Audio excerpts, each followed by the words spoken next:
The Signal Oil program, The Whistler.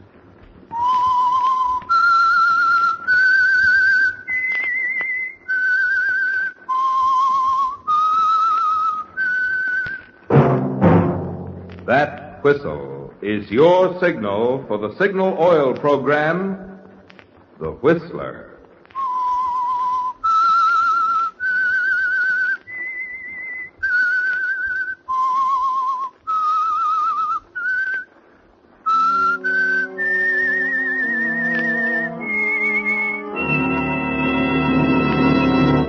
I am the Whistler, and I know many things, for I walk by night. I know many strange tales hidden in the hearts of men and women who have stepped into the shadows. Yes, I know the nameless terrors of which they dare not speak. Yes, friends, it's time for the Signal Oil program, The Whistler. Rated tops in popularity for a longer period of time than any other West Coast program in radio history. And Signal gasoline is tops, too, tops in quality. It takes extra quality, you know, to give you extra mileage. And Signal is the famous Go Farther gasoline. So look for the Signal circle sign in yellow and black that identifies friendly dealer-owned Signal stations from Canada to Mexico. And now the Whistler's strange story. Boiling Point.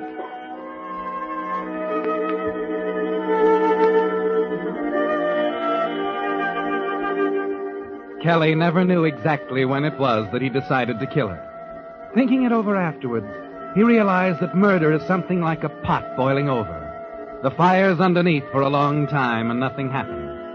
Then all at once the heat reaches a certain point and there it blows. And you look back in horror to find you kill someone. The odd thing, of course, was that right to the end it wasn't that he hated Janice. She had a kind of charm. She was capable. And she was attractive enough that on the right kind of a spring day with the sunlight filtering through the leaves of an oak tree, hitting her face just right, a fellow like Kelly might think he was in love with her. At least, that's how it started 3 years ago. Kelly? Yes? Another sandwich? Oh, no, thanks, Janice. I'm full up. What's happened to your appetite? I don't know. Maybe it's a symptom. Oh? Will you do something for me, Janice? What, Kelly? Tell me something, honestly. All right. I came to this town out of nowhere, really. I'm a failure, 29 years old, been fired from the greatest assortment of jobs in captivity. I meet you at a party. From then on, everything's different. Is it, Kelly? Yeah, sure. You gave me a build-up with your boss at the Star Realty Company. He puts me on as a salesman, and suddenly, for the first time in my life, I'm a success. Why? Well, it's simple. You're a good salesman. No, that's not what I mean. What I want to know is, why did you do it for me? Oh. Now, you said you'd be honest. Oh, maybe I have the interests of the Star Realty Company at heart. Mm-hmm. And maybe I just like you. Come on, have another sandwich. I don't want to take them back. All right. I want to go over the escrow papers on that Williamson deal again. Oh, no, not now. Don't you ever relax? Well, I'm relaxed. Come on. Lean back and take your glasses off. Oh, all right. That better? Mm-hmm. You ought to take them off more often. I'm blind as a bat without them. Well, what's the difference? You're not looking at the wolves. They're looking at you. Like you're looking at me? Oh, they better not. I don't want anybody else to look at you like this. Don't talk like that, Kelly. Not unless you really mean it. I do mean it, Janice. I'm crazy about you. Oh, I know I'm not much of a guy, and I'll never know why you bothered with me. But, Janice, I want to marry you. You won't be sorry. I'll work hard and be a success. That's enough, Kelly. Oh, please listen to me. I heard all I want to hear when you said you love me. Aren't you going to kiss me, darling?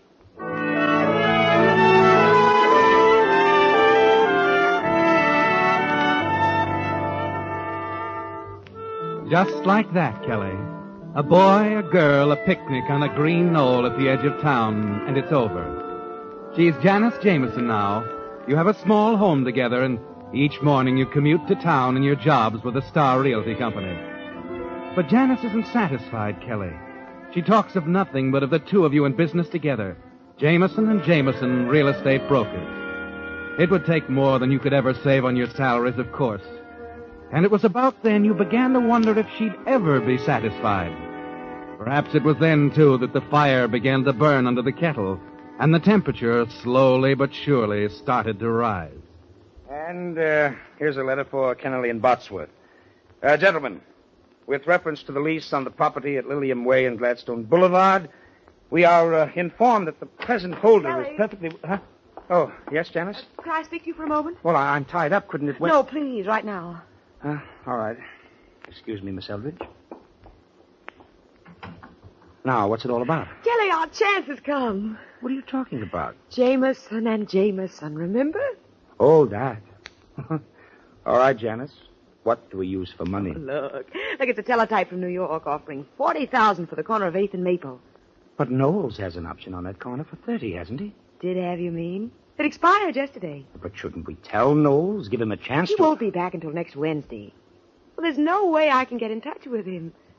Honest, darling, Knowles will be tickled pink when he knows we've grabbed this chance to start on our own. He's a big man, more ways than one. I know, that's Listen, why I... Kelly, I tried my best to get Knowles to renew his option. He said that corner would never be worth anything. This means $10,000 for us on a $1,500 investment. Now, you run right down to the bank and get a certified check. I'll teletype New York that Knowles no longer holds the option. Well, I hope you know what you're doing. Oh, I do know, and I know something else, too. In a few days, we'll have a brand new office with a nice glass door reading Jameson and Jameson.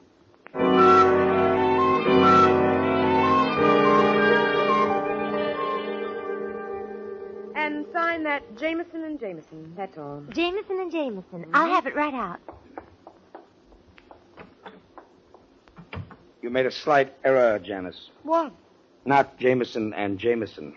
Jameson and Stooge. Please, Kelly, let's not get into that again. Why not? Dear. Why not? Let's be honest.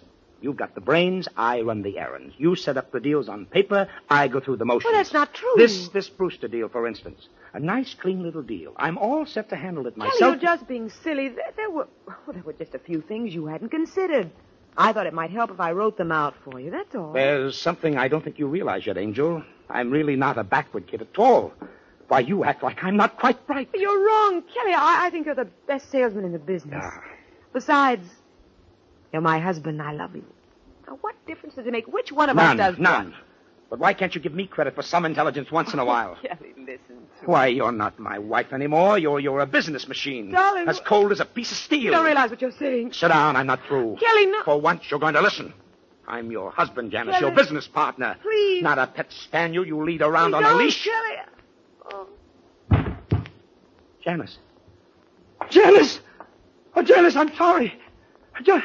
Oh, good Lord. Yes, Mr. Jameson? This is Mr. Jameson. Get a doctor up here. Hurry. I think Mrs. Jameson had a heart attack.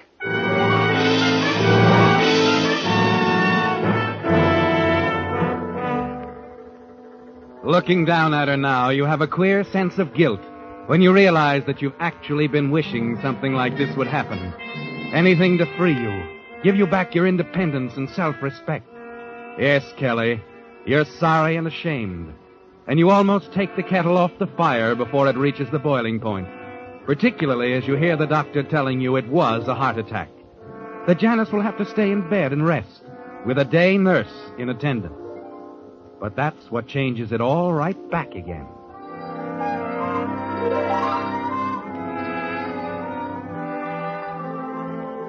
The nurse's name is Vera, and there's something like music in the deep, cloudy blue of her eyes.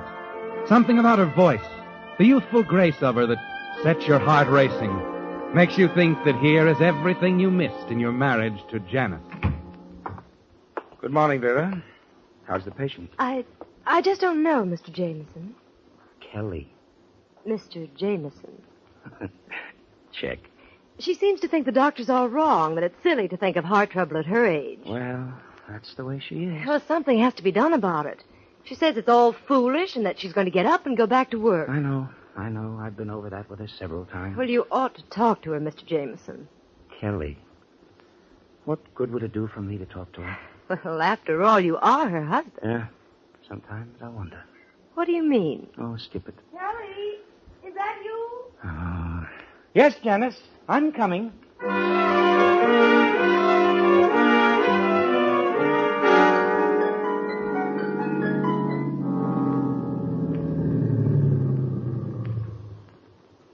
It was sweet of you to take me home, Mr. Jameson.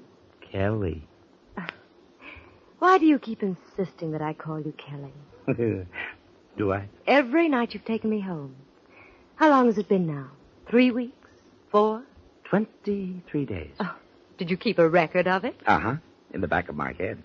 If you want details, I can tell you what happened on every one of those days, too. You have a very good memory. It's easy when you have a reason to remember. You ought to go on the stage. Professor Jameson's Memory Act or something. Well, I'd better go in now. Oh, no, please. Just a minute more. I've got some work to do. I might go on another case soon, and... Another case? Vera, what are you talking about? Well, I won't be on this one forever, you know. But, Vera, it's out of the question. She's a sick woman alone in the house, and... Oh, why lie about it? I think you know why I'm talking this way, Vera. Yes, I do. I love you. I'd better go in now. Oh, no, Vera, Kelly, please. Vera, darling. Kelly. I know. If only you were free. I'll be free, Vera. I'll... What do you mean, Kelly? I don't know, Vera. I don't know.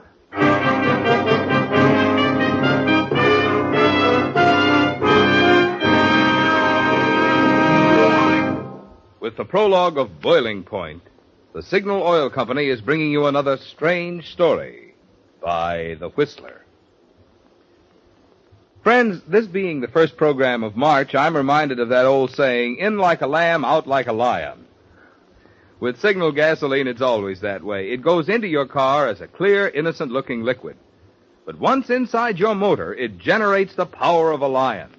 Lithe, eager power that's quick to spurt ahead in crowded traffic, or to send you springing effortlessly up steep grades in high, with nary a ping of complaint.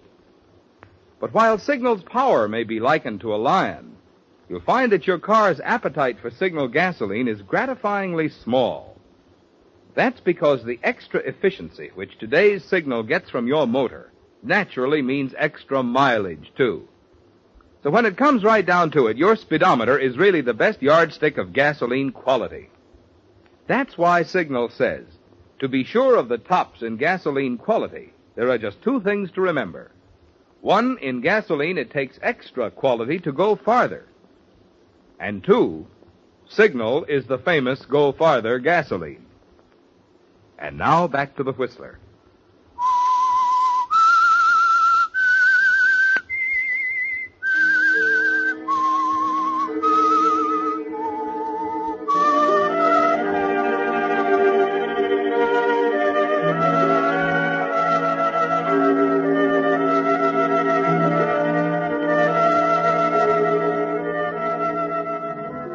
It was strange, Kelly. You didn't know it, but that night in the car, the last night you took Vera home, a murder was taking shape. A murder made of several things. Of your love for Vera, of Jameson and Jameson, and $20,000 in the company account. And naturally of Janet. She'd never give you up, Kelly. You're sure of that. And the next days you sit alone in your office, you're wondering about alternatives. Puzzled, even a little frightened by the sudden, impulsive thing that popped into your head as you said goodnight to Vera. I'll be free, Vera. What do you mean, Kelly?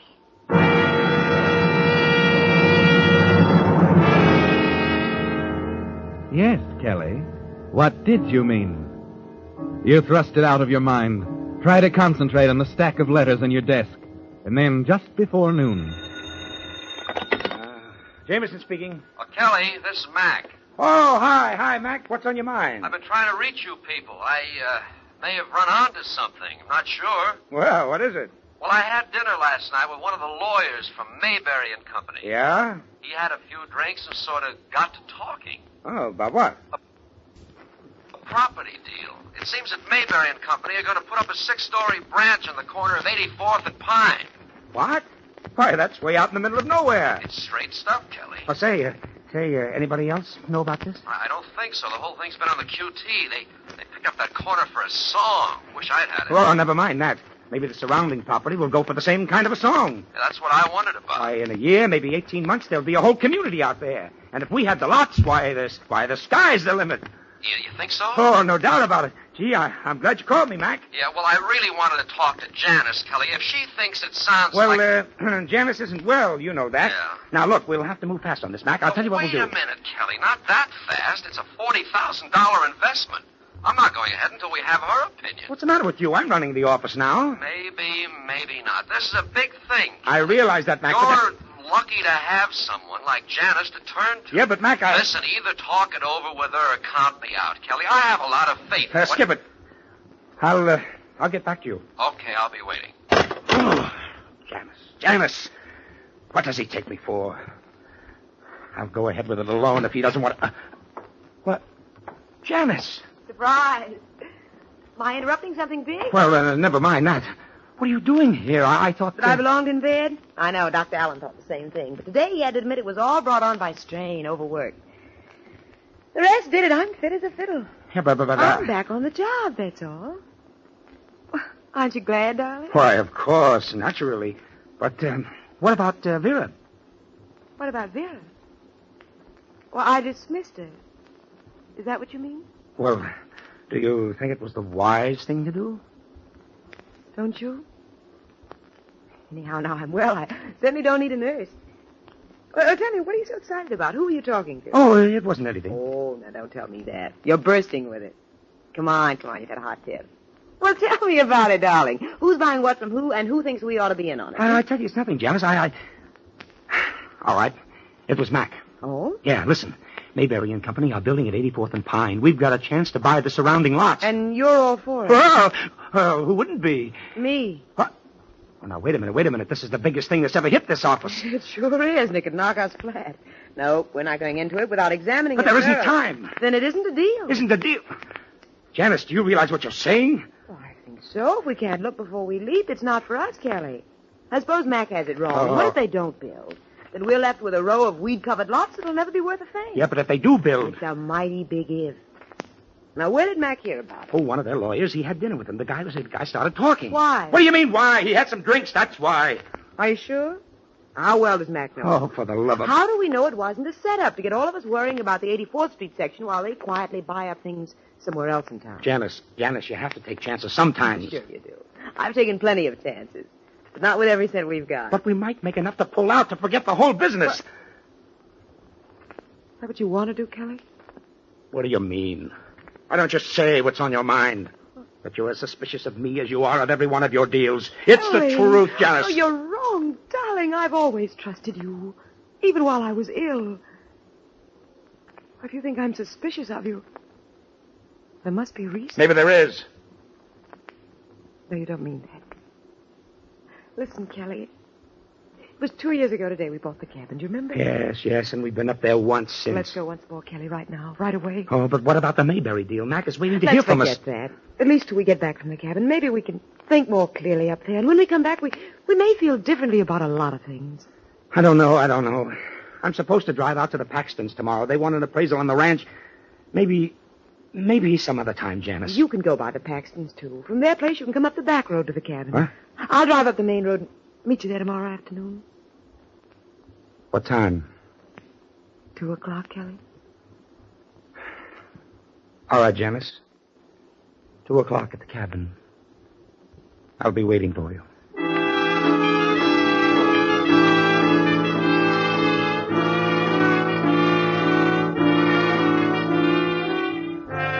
At the moment you agree to meet Janice, the kettle is beginning to boil, isn't it, Kelly? The first tiny bubbles are rising dangerously close to the rim, threatening to pour over, and there's no way to stop them. It's the same the next day as you drive up to the cabin. And grinding up the narrow mountain road, you admit to yourself that the Paxton Ranch was just an excuse, that you weren't even thinking of keeping your appointment there. You were thinking of an old wooden bridge, a bridge over a 200-foot drop straight down, a bridge that Janice would have to cross to reach the cabin.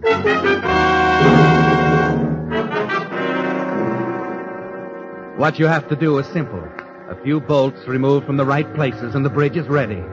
Its loosened ancient support certain to give way under the weight of the next car to cross. You stand at the brink for a moment looking down, then walk back to the cabin.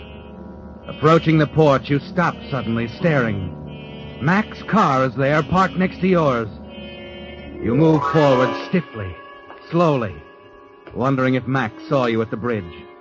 At the door, you take a deep breath and brace yourself before going inside. Well, decided to come back, huh? Oh, hello, Mac. Didn't think it'd be long. You mean you saw me when you drove up? No, just saw that good scotch on the table. Oh, yeah. I was just out back checking the wood supply. Oh. Say, what brings you up here, Mac? I should think you'd be in town hot after that deal. Well, the town end of it's okay, Kelly, under control. All I need is your signature. What? Tried to catch you at the Paxton place, but you didn't show, so I figured you'd decided to skip it. Oh, yeah. I thought it could keep. Sure, but the Mayberry thing can't. Here, sign this thing and I'll be on my way. Oh, Mac, I meant to get back to you. I talked to Janice, and she isn't interested. What? Well, that's not what she told me. What? You talked to her? This morning. She was worried about my tip, but that lawyer's a good friend of mine. She's convinced. And she signed already? Uh-huh. Now you, okay? Oh, sure, okay. Say, give me the pen. Right here? Yeah, that's it. Well, there you are. Good. And now you better get back. We don't want any slip-ups, huh? You came up the back road, didn't you? Yeah, but I'll go back by the front road. It's faster. Oh, I don't think so, Mac. I take the other way. No, I'm in a hurry. But But what? Look, Mac. Look, do me a favor before you go, will you, fella? Run over these papers on the Paxton property. See if you think my ideas are right. Gosh, I don't know. Didn't Janice go over? Oh, yeah, sure. But Paxton's a pretty tough guy to handle, and I'll need all the ideas I can get. Look it over, will you? I'll be right back.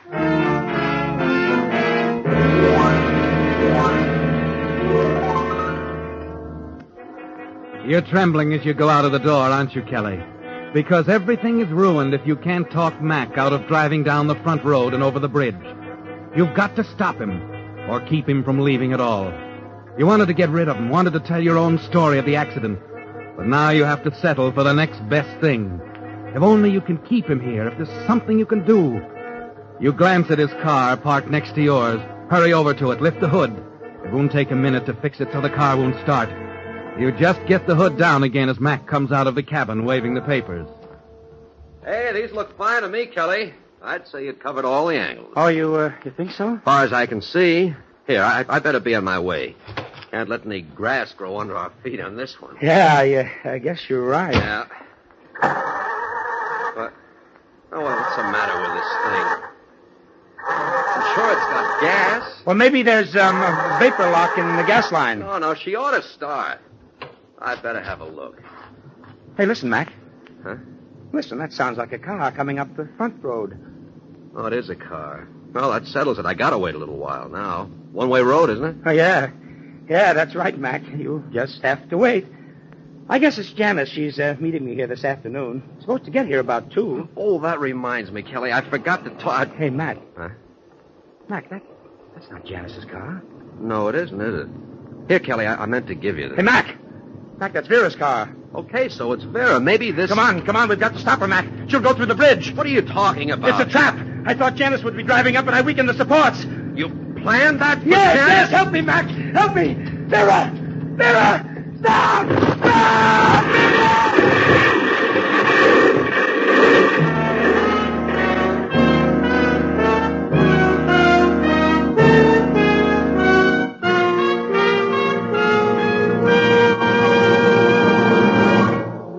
The Whistler will return in just a moment with a strange ending to tonight's story.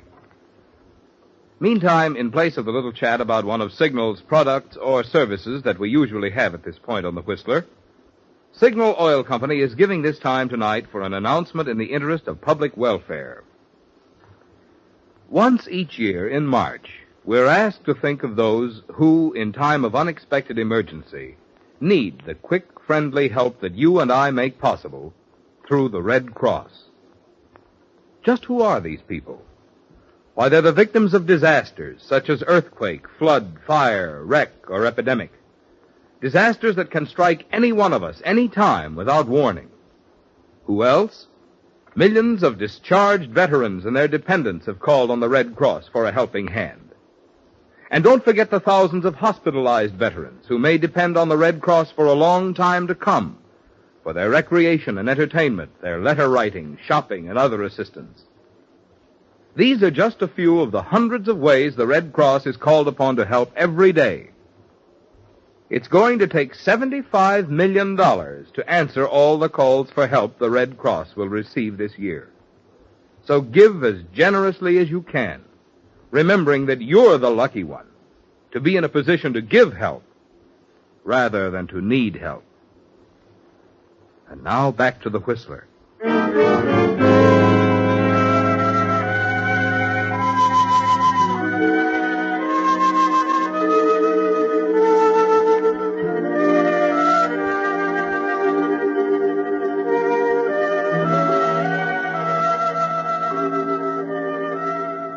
Yes, Kelly, it was strange, wasn't it?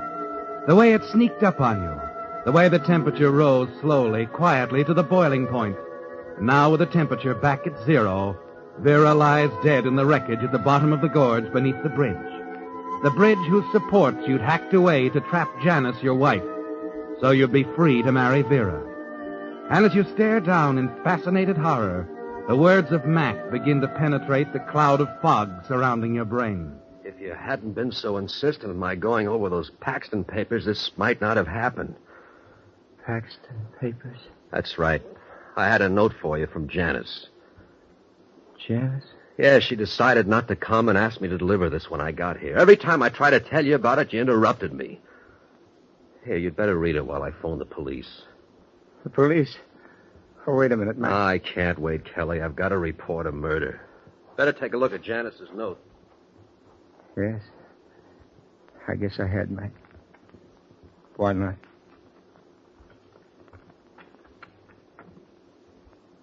Dear Kelly, I decided not to meet you at the cabin. For a long time, I felt you no longer loved me. Now I'm sure. I had it out with Vera after you left yesterday.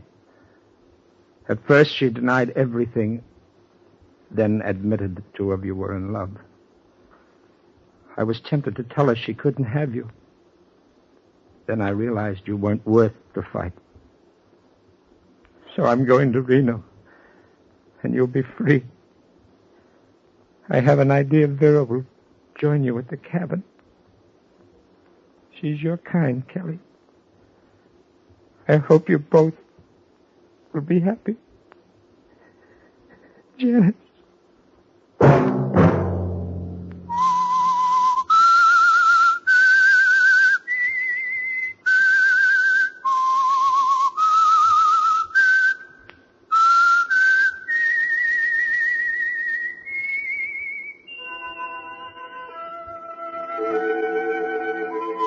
Let that whistle be your signal for the Signal Oil program, The Whistler, each Wednesday night at this same time, brought to you by the Signal Oil Company, marketers of Signal gasoline and motor oil, and fine quality automotive accessories. Signal has asked me to remind you, to get the most driving pleasure, drive at sensible speeds, be courteous, and obey traffic regulations. It may save a life, possibly your own.